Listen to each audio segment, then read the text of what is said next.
and getting very caught out outside of it and not having passive to come back at all. Absolutely. One of the things is he did not respect who his opponents were.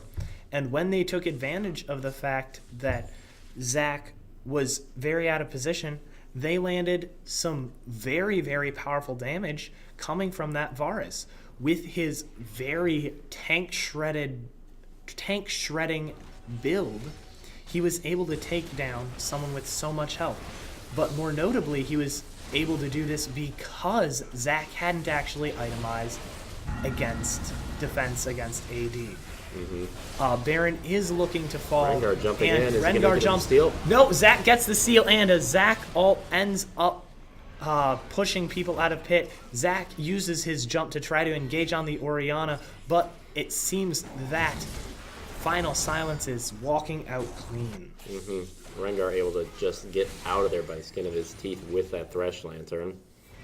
It looks like they're going to be moving down to Earthdrake right now to get that final objective pushing power so they can seal out this game definitively. With an Earthdrake at this point, Earthdrake plus the Baron minions is going to be nearly impossible to stop for Final Silencers. They're already just hanging on by a thread here, and this push could end up being what breaks them.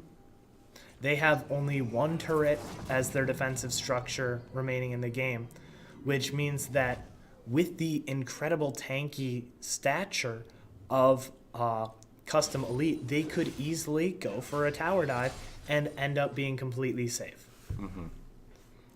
Looks like they're going to be continuing to push all lanes in. It looks like Top Wave is also pushing in naturally by itself.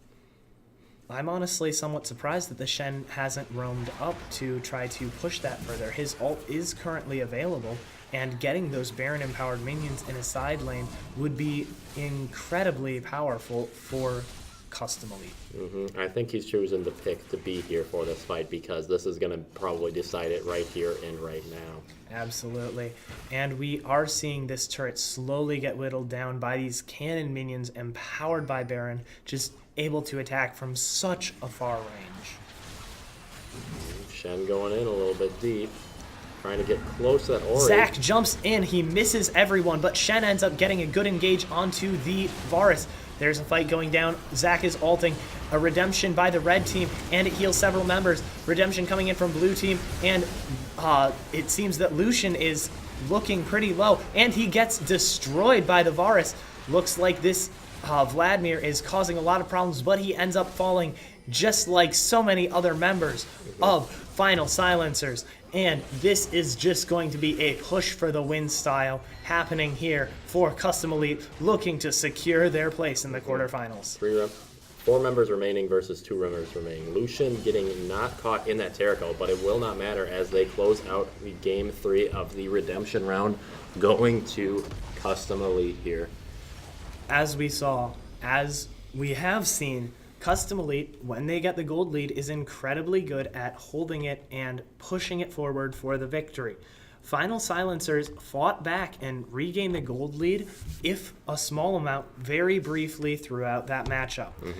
However, it was not enough and did not get them over the tipping point at all to get that massive dominance that they had shown in Game 2.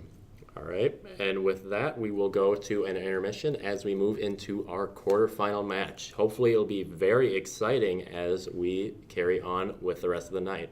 And don't forget, we have our semifinals tomorrow, along with our finals. So make sure to be there. Stay tuned tomorrow. And make sure to be here tonight because it's going to be exciting.